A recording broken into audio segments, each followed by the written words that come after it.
గత 2 రోజుల నుంచి జరిగినటువంటి బీజేపీ జాతీయ సమావేశాలు మోదీ, అమిత్ షాల మైండ్ గేమ్‌ను పూర్తిగా బయటపెట్టేసాయి. ప్రధాని మోదీ చివర్లో చేసినటువంటి ప్రసంగాన్ని చాలా విజయధ్వానాలతో వినడం ఒకటైతే, ఆయనే స్వయంగా హాయిగాతో వచ్చేది మోడీనే అని విదేశాల్లో కూడా అంటున్నారని చెప్పి ఆయనే ప్రకటించాడు. అందుకనే తనను ఆగస్టు, సెప్టెంబర్‌లో కూడా తనను విదేశాలకు రమ్మని పిలుస్తున్నారని చెప్పి అంటారు. అంటే మే, జూన్‌కి ఎన్నికలు అయిపోతాయి కదా! కాబట్టి మళ్ళీ వచ్చేది మేమే, మూడోసారి మేమే. మాకు 400 స్థానాలు వస్తాయని ప్రతిపక్షమే ఒప్పుకుంటుంది. మల్లికార్జున్ ఖర్గే అన్నారు కదా! కాబట్టి ఈ పద్ధతిలో ఒక పెద్ద మోత మోగించి ఒక మైండ్ గేమ్, దేశమంతా దీనికి సిద్ధమైపోవాలి, ఇంకేం దీంట్లో ఆలోచించడానికి ఏం లేదు అన్న స్థాయిలో ఈ ప్రచారం చేయదలుచుకున్నారు, మొదలుపెట్టేశారు. మోదీ ప్రసంగాన్ని కనుక మనం చూస్తే ఆయన ఏంటి అసలు బీజేపీ వీళ్ళందరూ కూడా ఇప్పటికే 24 గంటలు పనిచేస్తున్నారు, 24/7 అంట. కానీ వచ్చే 100 రోజులు ఇంకా ఎక్కువ పనిచేసి ప్రజల విశ్వాసాన్ని ఇంకా చాలా పెంచాలంట. అంటే అంతకుముందు ఉన్న వాళ్ళందరూ ఏం చేయలేదు అనేటటువంటి మాట చెప్తూ తాము ప్రతి వాగ్దానం నిలబెట్టుకున్నాం. మోదీ హయాంలో నిజానికి ఆర్థిక అంతరాలు పెరిగాయి, కుబేర్లకు పేదలకు మధ్యలో అని India today mood of the nation సర్వేలో కూడా చెప్పారు చాలామంది, దాదాపు 60% మంది.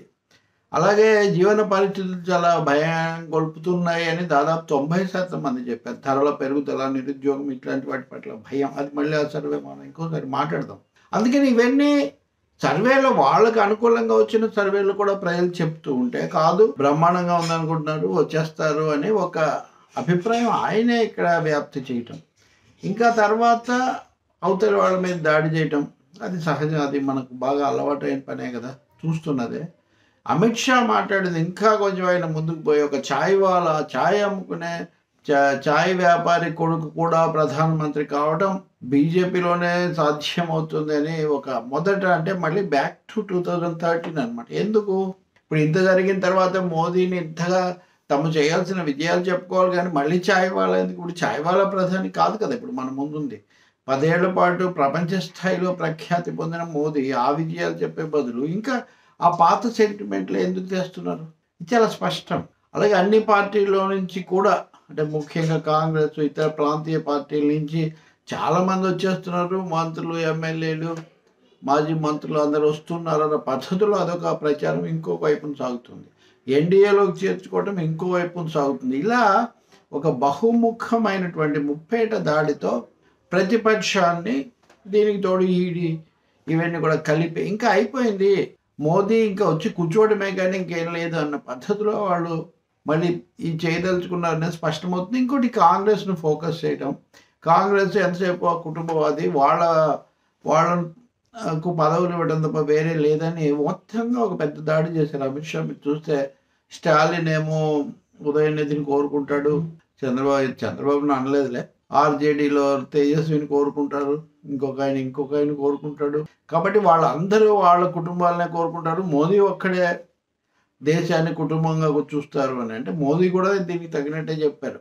నేను ఇప్పుడు మూడోసారి కోరుకుంటుంది నేనేదో పెత్తనం చేయటం అధికారం కోసం కాదు, దేశం కోసం, ప్రజల కోసం నా లక్ష్యాలు ఇంకా పూర్తి చేయాలి కాబట్టి చేస్తున్నాను. అంటే ఒక సెంటిమెంటల్గా ఇవన్నీ లేవనెత్తడమే కాకుండా ఆకర్షించడం కోసం వాళ్ళ ఉద్యోగాలకు కూడా పనిపెట్టే ఒక పని మోదీ చేస్తున్నారు. సరే, సహజంగా రామ మందిరం కట్టినందుకు తీర్మానం చేశారు.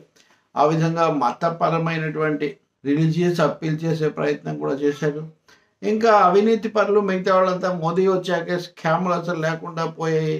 మొన్ననే ఎన్నికల బాండ్లను సుప్రీంకోర్టు కొట్టేసింది కదా. అంటే ఈ రెఫరెన్సెస్ అన్నీ కూడా వన్ సైడ్ రెఫరెన్సెస్. ఇండియా గమండియా, మళ్ళీ అది మామూలే. మరి ఎందుకు వాటి గురించి అంత మాట్లాడుతున్నారు?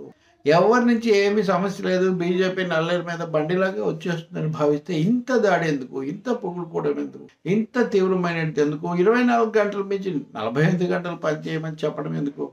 అంటే దీన్ని నేను మైండ్ గేమ్ అని. దీనికి మీడియా కూడా, ముఖ్యంగా బడా మీడియా పూర్తిగా సహకరిస్తూ అలాంటి ఒక వాతావరణం చేస్తుంది. నేను ఇందాక చెప్పిన ఇండియా టుడే సర్వేలో మోదీ గెలుపు, హ్యాట్రిక్ ఇట్లాంటివి చాలా చెప్పారు. ప్రాంతీయ పార్టీల్లో అటు ఇటు అయ్యారేమో, కానీ ఢిల్లీలో ఇంత చేసి వాళ్ళు 33,000 మందిని అడిగారు. 33,000 మందిని, అది కూడా ఆన్లైన్లో ఇంటర్వ్యూ తీసుకొని 140 కోట్ల దేశానికి గురించి చెప్పడం ఇంకేమైనా ఎట్లా ఉండదో ఎవరైనా అర్థం చేసుకోవచ్చు. కానీ దాన్ని జొప్పించదలుచుకోండి. తమాషా ఏమంటే ఆ ఇంటర్వ్యూలు కూడా ప్రజలు జీవితాలను గురించి, ఆర్థిక పరిస్థితుల గురించి, నిరుద్యోగం గురించి పూర్తి అసంతృప్తి వెలిబుచ్చారు. అది కూడా దాదాపు 70, 80, 90%. ఇంకా ఆ ప్రభావం పడుతుందేమో అన్న ఒక జంకు కూడా ఉంది. ఈ సమయంలో కూడా ఢిల్లీ బయట రైతులు ఆందోళన చేయటము, వాటిని వాళ్ళని చేయడానికి బాష్పవాయువు దగ్గర నుంచి, నీటి ట్యాంకుల దగ్గర నుంచి, దారులలో ముళ్ళు పరచడం దగ్గర నుంచి, కంచెల దగ్గర నుంచి అన్నీ వేస్తున్నారు కదా. మరి ఇవన్నీ ఎలాంటి అభిమానాన్ని చూపిస్తున్నాయి చాలా మనకు అర్థమవుతుంది. కాబట్టి ఒకవైపు జీవిత పరిస్థితులు ఏమైనా కొన్నిసార్లు అడ్డం తిరుగుతాయేమో, ప్రాంతీయ పార్టీలకు వేస్తారేమో, లేకపోతే అనే ఒక సందేహం ఒకవైపు. దాన్ని పోగొట్టాలంటే ఇంకా ఎక్కువగా మోదీ మోదీ మోదీ మోగించాలని బహుశా మనం చాలా తొందరలోనే ఒక తీవ్ర స్థాయిలో మోదీ నామస్మరణ దేశం అంతా మోగడాన్ని మనం చూడొచ్చు. అదే కదా ఇప్పుడు అబ్కా బారీ మోదీ మళ్ళీ ఫిర్ అనే పద్ధతిలో ఇది ఒక స్లోగన్గా వాళ్ళు తీసుకురాబోతున్నారు. సరే, ఏ పార్టీ అయినా ప్రచారం చేసుకోదంటే చేసుకుంటారు. కానీ ఇక్కడ ఇది దాని మోతాదు, దానికి క్రమ పద్ధతిలో చేయడం, దానికి కార్పొరేట్ ఇండియా సహకరించడం అనేది ఇక్కడ చాలా ముఖ్యమైనది. ఇప్పుడు ఎన్నికల బాండ్లలో 90% ఎవరికి వెళ్ళాయి? బీజేపీకి. దేశమంతా ఒకటేసారి ఎన్నికలు పెట్టాలి, కేంద్రంలో రాష్ట్రంలో డబుల్ ఇంజన్ సర్కార్ అంటే దీన్ని రాజకీయ పార్టీలన్నీ వ్యతిరేకించాయి. కానీ కార్పొరేట్ ఇండియా మటుకు ముక్త కంఠంతో బలపరుస్తూ కోవింద్ కమిటీకి నివేదికలు ఇచ్చింది. కాబట్టి ఎవరో అన్నారు అదే, ఇప్పటికి కూడా భారతదేశాన్ని మందిర్, మండల్, మార్కెట్ ఇవి మూడే ప్రభావితం చేస్తున్నాయి అని. ఇందులో మార్కెట్, మందిరు రెండింటిని కూడా మోదీ, అమిత్ షా, నడ్డా త్రయం తమ గుప్పిట్లో పెట్టుకొని వెళ్ళి చేస్తుందనేది మనం తెలుసుకోవాలి. ప్రజలు అంటారా, ఎవరు తీర్పు వాళ్ళు ఇవ్వచ్చు. ఇవన్నీ చెప్పగానే కొంతమందికి తిట్టడం మొదలు పెడతారు. అవన్నీ చదివి వినిపించట్లేదు. కొంతమంది చెప్తున్నారు, నేను చెప్పట్లేదు. కానీ అవి ఎంత భయంకరమైన ట్రోల్స్ అవన్నీ కింద ఉన్నాయో వాటిని కేర్ చేయడం ఎందుకైనా వదిలేస్తున్నాను. ఇప్పుడు కూడా మళ్ళీ దీనికి మొదలవుతాయి. వీలైతే అవి పంచుకుందాం. ఏదైనా మైండ్ గేమ్లు మాత్రమే గెలిపించలేవు, ప్రజల మైండ్ గెలిపిస్తుంది.